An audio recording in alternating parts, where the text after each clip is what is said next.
Magandang hapon mga kabay. So ito yung pangalawa ko na approve. Job number 39447. Ang model nito mga kabay, D25133. So ito yung rotary hammer ng DeWalt na 3 mode. Ibig sabihin ng 3 mode mga kabay, meron siyang drill, may hammer, at meron siyang light chipping. Ayan. So ang papalitan dito mga kabay, ito spindle, brush holder. Ayan, yung brush holder niya mga kabay, ito yung may carbon at ito na rin yung ginagamit, ito na rin yung nagpapagana sa reverse tsaka forward. Ayan. Tapos syempre yung gear. Ayan. At yung ano ba yung isa? Cooler. Ito po yung cooler. Ayan, partner po kasi yan. Yung gear tsaka cooler. Ayan. So yan po yung kakabit natin dito sa model na D25133. Rotary hammer ng DeWalt. So tara mga kabay, samahan nyo po ako. So ayan mga kabay, unahin natin ng kalas yung kanyang spindle.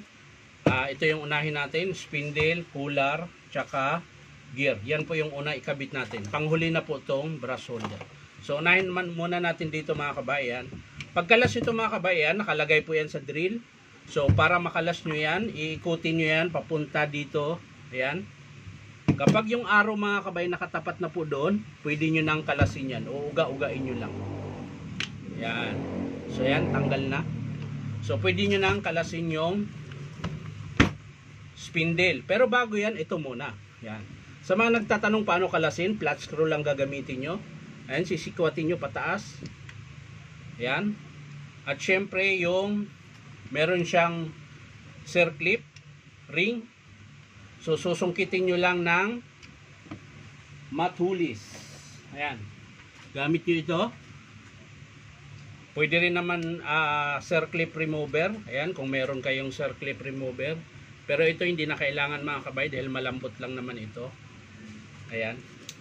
Ang ginagamit ko lang pangkalas ito ay yung ito lang matulis na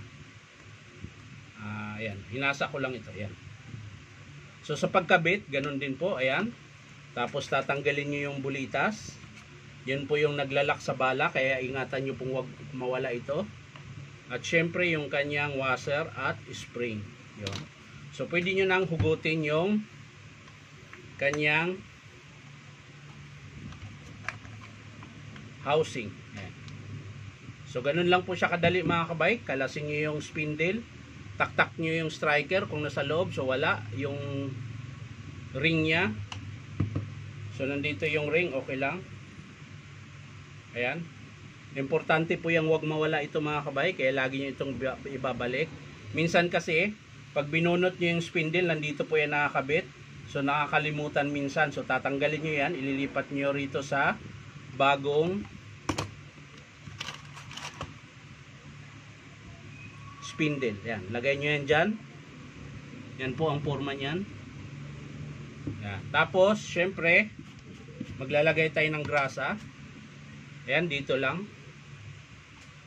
Sa may piston. At dito sa may intershaft. Ayan.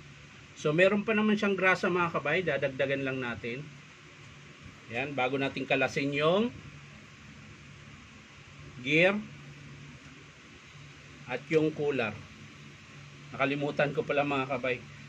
Pag kinalas mo pala yung cooler, kailangan yung kalasin tong tatlong screw. Tatlo ito mga kabay. So ayan, ayaw nyo makalas. Kailangan kalasin muna. So ayan mga kabay. Nakalas na natin yung tatlong screw. So pwede nyo nang kalasin yung bearing bus nya. Ayan, bearing bus ang tawag nito mga kabay.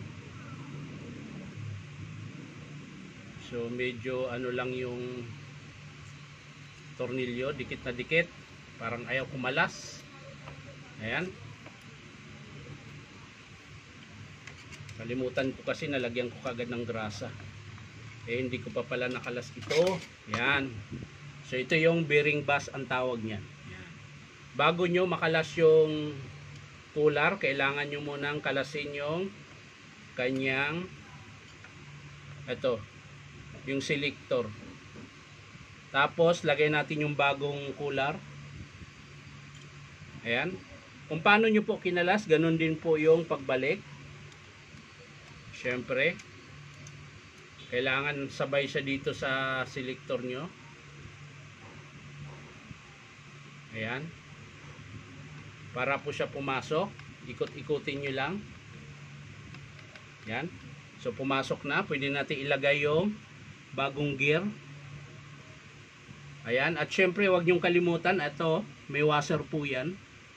Ito po, tatanggalin natin yung washer. Ito po yung washer. Wag nyong kalimutan yan mga kabay, dito yan sa ibabaw ng gear nakalagay. Ayan. Parang pinaka-spacer niya yan mga kabay. So ayan, nailagay na natin. So balik natin yung bearing bus. Ayan. So hindi siya pwedeng magkabaliktad mga kabay dahil meron po siyang sariling butas. Pagkatapos niyan, higpitan natin yung tatlong screw. Ayan. Yan po yung hihigpitan natin. Ayan. So ayan mga kabay, nahigpitan na natin. So ilalagay na natin yung bagong spindle. Yan, ayos na yan mga kabay. Lagyan natin ulit ng grasa dito. Yan.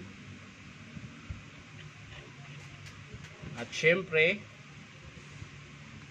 ilalagay na natin yung kanyang front housing.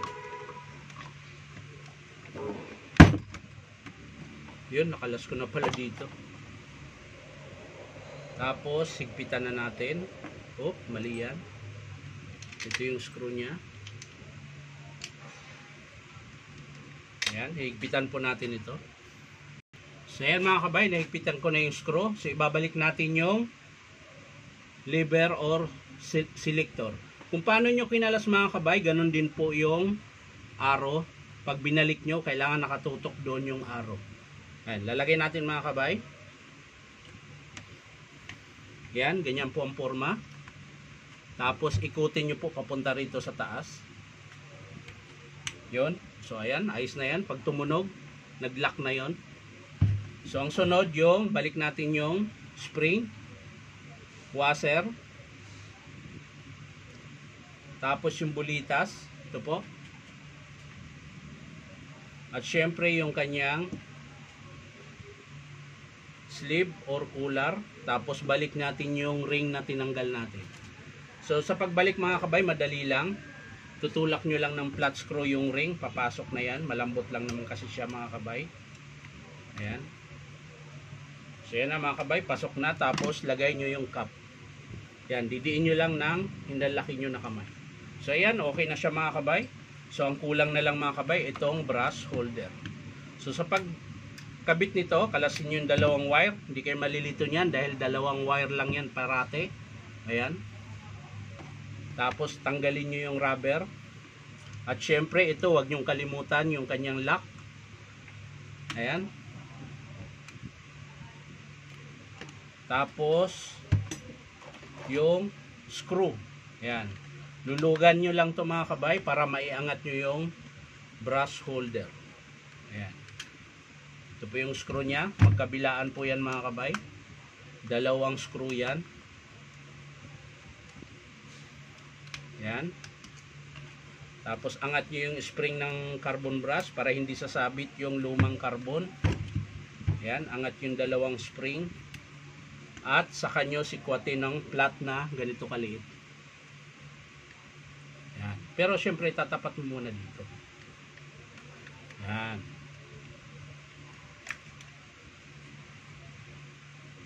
Tapos sungkitin nyo yung carbon para hindi siya tatama sa housing. Ayan na, kalas na mga kabay. So sa pagbalik naman mga kabay, kapag nagkabaliktad yung brush holder, pag select nyo mga kabay, hindi siya sasagad.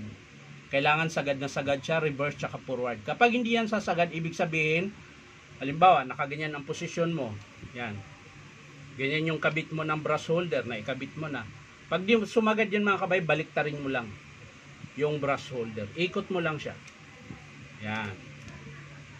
So yan mga kabay, natsambahan natin, sagad siya kaagad. Forward, ganun din. Kapag yan sinilik nyo ay nakaganyan lang, halos nasa gitna siya, ibig sabihin baliktad yan. Pero ito mga kabay, yan sagad. Oh. Pag binalik nyo sa forward, ayan, sagad din siya. So okay po yung pagkakabit na yan. Ayan. So ang kulang na lang dito mga kabay ay yung tornilyo na dalawa. Ayan. So ikakabit natin yung tornilyo mga kabay. So ayan mga kabay, nailagay na natin yung brass holder. Siyempre balik natin yung pin na plastic. Kung paano nyo kinalas mga kabay, ganun din po yung pagbalik. Kung kanina ay sinungkit nyo, ito naman patulak. Ayan. Kailangan siyang tumagos dito mga kabay. Ayan. Tapos balik nyo yung rubber. At syempre yung dalawang terminal.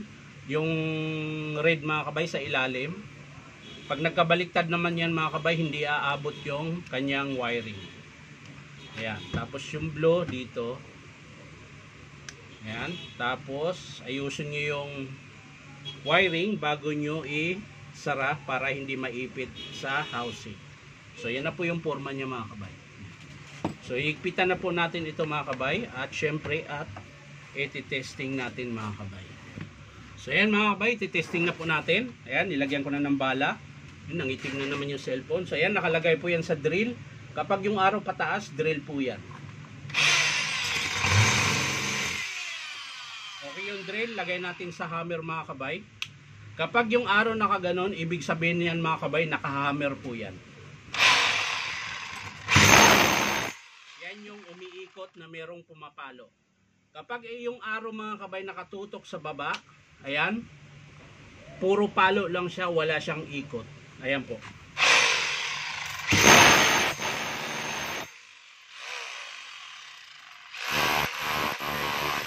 Tinatawag nila na chipping, pero pang light chipping lang yan mga kabay. Hindi yan pwede sa pang makapalan. Iba din po yung pang tibag talaga doon, mga 10 kilos na po yun pataas hanggang 30. So yan mga kabay, okay na po yung na-repair natin.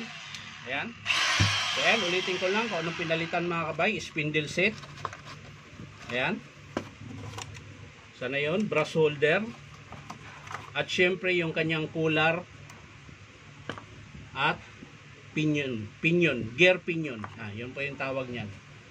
So yan lang mga kabay, maraming salamat sa panonood at pa-like and share na rin po. At syempre po, baka naman pwede makahingi sa inyo ng subscribe dito po sa aking YouTube account na Inom Tabay. So maraming salamat mga kabay. Bye-bye.